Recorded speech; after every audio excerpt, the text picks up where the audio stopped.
Ramadan, colorant et jus en poudre, un danger invisible qui inquiète de plus en plus les spécialistes. Les colorants alimentaires et les jus en poudre présentent des compositions chimiques floues et trop souvent des dates de péremption largement dépassées. À suivre le dossier de la rédaction consacré à ce sujet.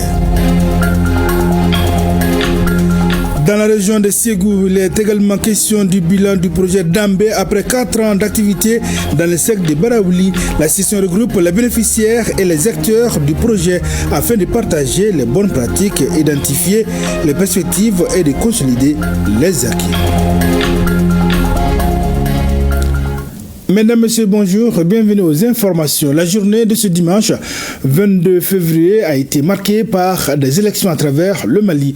Il s'agit des élections de membres consulaires de la Chambre de commerce et d'industrie du Mali. À Bamako, c'est une candidature unique, celle du président sortant Mandjou Simpara qui est enregistrée. La journée a été marquée par une mobilisation de tout le secteur privé malien. Il s'exprime ainsi à l'unisson pour élire les 88 membres consulaires du district de Bamako. D'autres explications avec le président sortant Mandjou Simpara et l'opérateur économique Boubacar Tandia. Opérateur économique Beradjele, industriel ni commerçant ni service a Beradjele farala ɲɔgɔn kan ka lisi unique kɛ ka Mali bila ɲɛfɛ ka fɛn bɛɛ bila kɔfɛ. O diyara n ye kosɛbɛ parce que ni I ye Mali bila ɲɛfɛ o kɔrɔ ye faso kanu b'i la. Aujourd'hui, le secteur privé a parlé du même langage, a parlé de même voix pour mettre le pays au-dessus de tout. Donc, raison pour laquelle ce matin je suis venu pour accomplir mon devoir citoyen, qui est le vote, et remercier tous les électeurs, tous les opérateurs économiques. En un mot, je salue tout le monde. À présent, les dossiers de la rédaction Ramadan. Pendant cette période, les colorants appelés boissons sont les plus prisés, considérés par beaucoup comme de jus en poudre. Ces colorants séduisent par leur goût très sucré et leur prix imbattable. Cependant, une inquiétude demeure. Ils présentent des compositions chimiques floues et trop souvent des dates de péremption largement dépassées. Un danger invisible qui inquiète de plus en plus les spécialistes. Pourquoi un tel engouement autour de ces colorants malgré les risques? Quelles sont les conséquences de leur forte consommation sur notre santé? Les réponses dans ce dossier signé Aminata Brema Ouedraogo, Nyagale Diawara.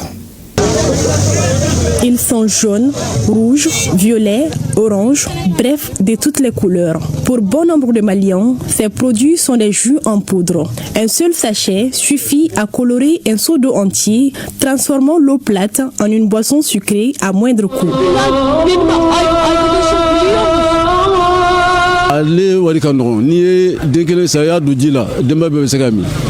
Donc ni ki bisa boso mbutel manu sa bet seka du dembe seka kelen so la ka mo do la ka gelen don bonne du jumu dun kelen do jile be seka mi no ko de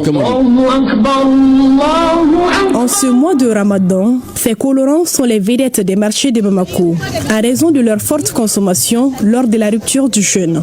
Par jour, ces vendeurs réalisent des chiffres d'affaires allant de 100 000 à 400 000 francs CFA. Presque avec 6 ans, 7 ans, nous avons été boulot et nous avons fait des pignes de gigla. 6 ans, nous avons fait un gros du Moroma. Nous avons fait un peu de dobo. Après ça, watan don nous makle on avait mis firala. Don clan sa salibado za wabishigiza do wabinani wamuga ba prikolindala. Comme sungalo marché ni ultota sungalo marché ga bonuli. Ni sungalo sera bina fo fetiru do bebe dola. Beba barake. Bonu sungalo bana munun ka barate wabla. Bo anga bara yere do bo Turquie do bo lebe do bo lagine aboro ka ta donu ko am taga suntegali agari demsenu sungalo la. Pourtant, derrière l'éclat des couleurs se cache une composition chimique inquiétante. Qu'ils soient vendeurs, revendeurs ou consommateurs, aucun de ces acteurs ne prête attention à la liste des ingrédients figurant sur l'emballage. Ika okumani oroni wona ma jatim no oronna de angone amba dati kuni amsiko de me fem gara ka gland des fois yɔrɔ an kɔni an maliyɛnw u ka suma an fɛ dɔɔni k'a fɔ k'an b'u jateminɛ k'a lajɛ fɛn min y'a dilan a dilan ni fɛn mun kɔni ye an kɔni b'a ye dɔrɔn o b'a fɔ ko dabilini bɛ yen a mangoro bɛ yen o de b'an kunna ka na an bɛna mangoro san an bɛna ɲamaku san mɛ k'a kɛ ko sirema o de kɛra ka labɛn walima n'o ma kɛ ka labɛn an kɔni t'o dɔn. fɛn minnu bɛ kɛ k'a dilan ne t'olu dɔn.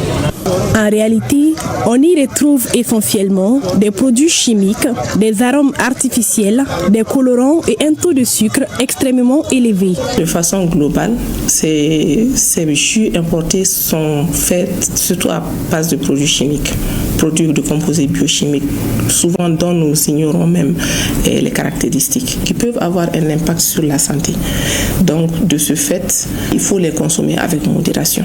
Le fait que la conservation ne se fait pas en bon état, c'est des produits qui sont exposés au soleil. Il y a certains produits qu'il faut mettre tout le temps au frais et nous les voyons exposés dans nos marchés. Donc, ce qui altère en tout cas de façon drastique la qualité de ces produits. Ces produits majoritairement importés contribuent énormément à l'économie nationale. Toutefois, les conditions d'importation ainsi que les méthodes de conservation laissent à désirer selon le président de l'ASCOMA. Aujourd'hui, tous les produits qui sont sur le marché ne contiennent que des colorants, du sucre, etc. Et ce que nous regrettons, tout ce que vous voyez, ils ont des autorisations de mise en marché. Donc ça veut dire que juridiquement, nous ne pouvons pas les attaquer. Donc c'est ce qu'on appelle la date limite de consommation. Généralement, vous verrez sur les emballages, il y a la date limite de consommation DLC. Donc c'est ce qu'il faut prendre en compte quand les consommateurs achètent les produits.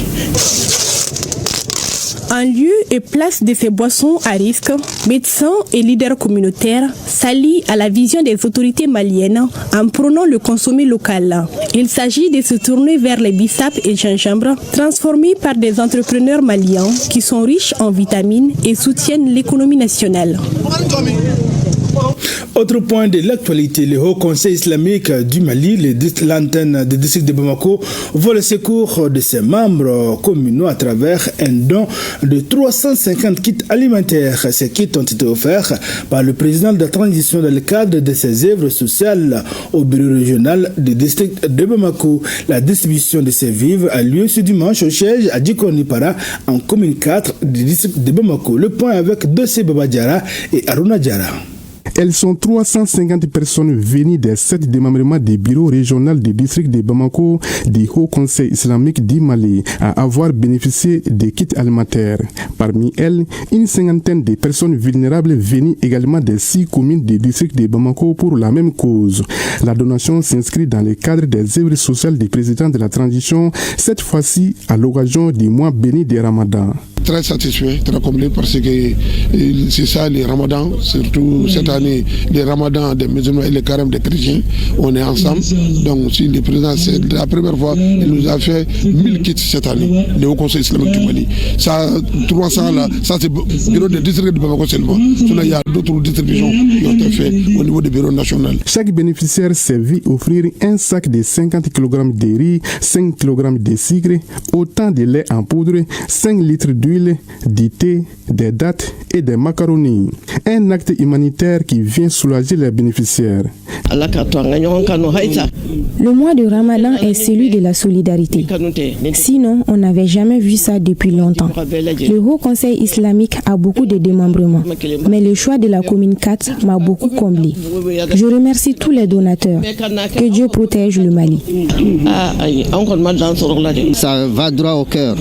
Je remercie les donateurs et surtout le président de la transition du Mali et son gouvernement et l'ensemble de tous les donateurs et les hauts conseils islamiques.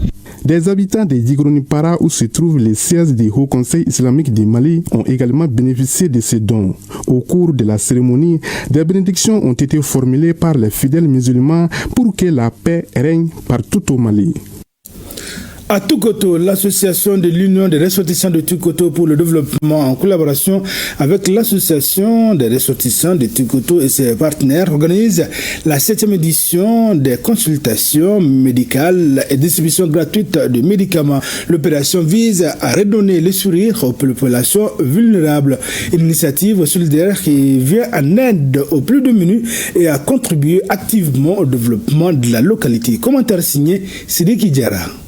La santé est un droit pour tous. C'est dans cet esprit que l'Union des ressortissants de Toukoto pour le développement, en collaboration avec l'Association des ressortissants de Toukoto et ses partenaires, a organisé la 7e édition des consultations et soins médicaux gratuits dans les cercles de Toukoto. Cette initiative vise à soulager les populations démunies tout en contribuant au développement local. C'est une initiative qui doit être saluée au nom de ma hiérarchie au niveau régional, mais ce que nous signalons comme problème au niveau du CESCOM, de Air de Santé de Toukoto, nous avons un problème d'adduction d'eau. Donc il nous faut ici un forage au niveau de notre CESCOM. Parce que vous savez que ici le CESCOM a un centre dispensaire et un centre également encore de maternité. À travers cette action solidaire, les organisateurs ont réaffirmé leur engagement en faveur du bien-être des habitants et du progrès du terroir. Notre souhait le plus absolu, c'est de rapprocher la population aux aires de santé. L'événement est à sa 7e édition. Et notre souhait le plus absolu, c'est de pérenniser. Dans notre société, la santé bucco-dentaire, surtout l'hygiène dentaire, c'est les vieilles personnes dont on n'est pas tenu compte. On peut dire que c'est méconnu dans notre société. Donc nous avons profité de cette occasion pour pouvoir sensibiliser davantage, donc à impliquer, à aider les personnes âgées vraiment à pratiquer ces hygiènes bucco-dentaires. Acteurs engagés dans l'humanitaire, l'URTD et l'ART multiplient les initiatives en faveur des populations. À chaque rentrée scolaire, les deux organisations procèdent à la distribution des kits scolaires aux élèves. Après 4 ans, le projet Dambé fait le bilan à Baraouli. Pendant cette période, il a réalisé des infrastructures sanitaires dans plusieurs communes, des activités de sensibilisation sur l'accès des femmes et adolescents à la santé, la remise des matériels sanitaires. La rencontre bilan a permis de faire le point des réalisations, de partager les bonnes pratiques et d'identifier les perspectives de consolidation des acquis du projet. On en sait plus avec Ramata Konaté et Cheikh Tangara. Le centre de santé et de référence CCRF de Baraouli et les 10 ASACO des communes du 10 cercle ont bénéficié pendant 4 ans des activités du projet Dambé, communauté engagée pour renforcer l'honneur et la dignité des Maliennes. Avec Dambé, nous avons parcouru un grand trajet ensemble avec des infrastructures, des maternités ont été construites.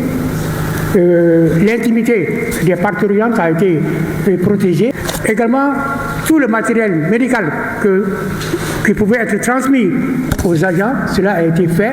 Durant sa mise en œuvre, le projet a permis de renforcer les capacités des acteurs et actrices communautaires et institutionnels, d'améliorer l'accès des femmes et des filles à des services essentiels de qualité et surtout de redonner espoir, confiance et pouvoir d'agir à de nombreux bénéficiaires. Des activités contribuant à faciliter l'accès des femmes et adolescentes à leurs droits à la santé et à une vie sans violence dans le cercle de Baraouli.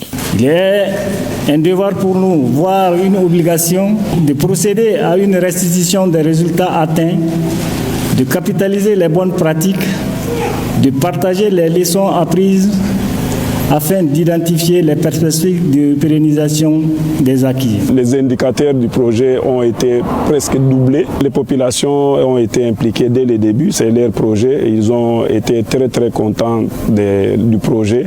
Et la preuve est qu'elles continuent à demander la continuité du projet.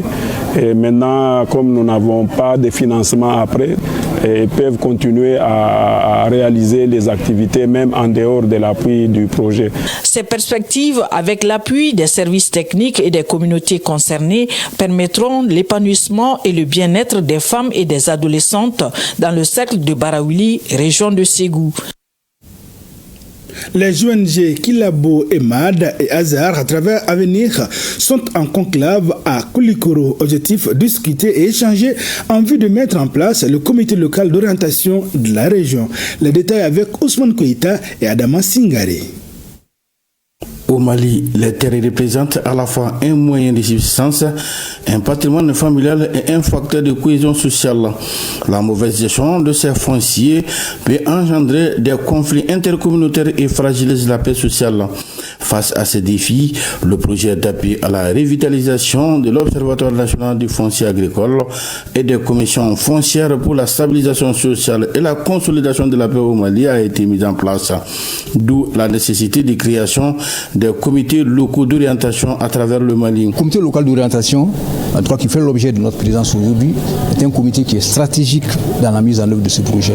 C'est un comité qui a un rôle de facilitation, un rôle d'orientation, un rôle également de sensibilisation, de plaidoyer. La présente rencontre est une initiative des ONG Kilabo, Ahmed et Hazard à travers l'Avenir. Elle est financée par PBF à travers le consortium mis en œuvre par la FAO, l'ONIFAM et Hazard. L'installation de ce comité local d'orientation clos de la région de Koulikoro est une étape importante du processus. À ma qualité de président du comité local d'orientation, je m'engage à promouvoir la transparence dans la prise de décision, l'équité dans le traitement des dossiers fonciers, le dialogue permanent entre les acteurs, la prévention des conflits par l'anticipation et la concertation. Nous devons privilégier la collaboration entre les organisations et éviter toute approche fragmentée. La cohérence et la coordination seront les clés du succès.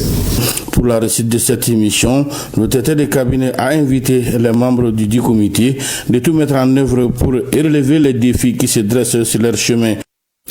Eh bien, le lycée privé El Diallo de Koutiala a remporté le prix du débat contradictoire dénommé Débatteur en herbe. Cette compétition organisée par Internet Society a pour objectif de promouvoir un certain nombre de valeurs qui devront contribuer à la construction citoyenne et l'épanouissement humain des participants. Reportage signé Brema Kone et Assistant Berti. Le lycée privé El Diallo de Koutiala, LPHDK, a remporté le prix de la 3e édition du concours de débat contradictoire dénommé Débatteur en herbe, organisé par Internet Society ISOC Mali. Il récompense et encourage à travers cette cérémonie de remise d'attestation les 3 élèves ayant participé à cette compétition. El Diallo est un lycée, comme on dit, qui forme des élites. On peut voir par rapport à notre parcours, c'est une combinaison du travail et puis de l'esprit de créativité et puis de la gestion aussi du stress. Et on est très content. Nous avons dit à monsieur le surveillant général de chercher dans les classes les élèves qui sont en tout cas un peu mieux en expression orale. Le choix est bien tombé sur 3 élèves qui nous ont réellement défendus. Donc nous sommes très fiers d'eux, très contents. Toute la direction les remercie infiniment. Le concours de débatteurs en herbe a pour objectif de promouvoir l'esprit critique, la maîtrise de la parole en public, le respect de l'opinion d'autrui et la citoyenneté responsable. Le thème de la 3e édition est « Un lycée peut être géré par une application IA que par un proviseur, un censeur ou un surveillant général ». Le LPHDK a défendu l'idée contraire de cette assertion pour être classé premier face au lycée Kemoussa Dienta de Bamako. On a fait cette cérémonie pour montrer aux enfants qui sont ici de suivre les pas de ceux qui se sont passés. Dans cette école, il y a la réussite, mais aussi il y a la rigueur. Au chapitre de la récompense du mérite, le lycée El Diallo de Koutiala a reçu 5 ordinateurs offerts par le ministère en charge de la communication. Le promoteur du lycée a lui aussi donné un ordinateur à chacun des 3 débatteurs. Quant aux encadreurs, il leur a remis des enveloppes symboliques. Rendons-nous maintenant au Niger. Là-bas, le Premier ministre a présidé une réunion qui met en exergue l'examen et l'adoption du projet de feuille de route. Il s'agit de la feuille de route de l'an 2 de la Confédération des États du Sahel. Abdulkarim Maman Barmou pour plus de détails. C'est un cap stratégique qui vient d'être fixé pour l'an 2 de la Confédération des États du Sahel à travers ses assises décisives autour du Premier ministre Ali Mohamed Lamine Zen, des membres du CNSP, du gouvernement et du Comité national de l'AES. En effet, cette réunion a permis de passer en revue et d'adopter le projet de feuille de route de l'an 2 de la Confédération des États du Sahel. Il est question d'aller au Burkina pour examiner la feuille de route de l'an 2 de la Confédération. Le Burkina Faso nous a fait l'amabilité de nous transmettre le projet de feuille de route qu'ils veulent proposer pour la deuxième année de la Confédération AES, et le Comité national a planché par rapport aux 3 piliers: défense et sécurité, diplomatie et développement. Donc chaque pilier a fait des amendements sur le projet d'amendement que le Burkina nous a envoyé. Et avant de partir donc à la réunion, comme c'est une réunion des experts et un conseil des ministres, il était de bon ton qu'on harmonise les points de vue, que les experts présentent aux ministres le fruit de leur travail pour que ce travail soit validé par le Premier ministre. Une nouvelle dynamique est donc enclenchée avec une ambition de faire de la Confédération des États du Sahel un espace de stabilité, de prospérité et de solidarité durable. Voilà, ainsi prend fin ce journal. Mesdames, Messieurs, merci d'avoir été de nôtres. À demain, Inch'Allah, même heure, même plateau et pour d'autres informations.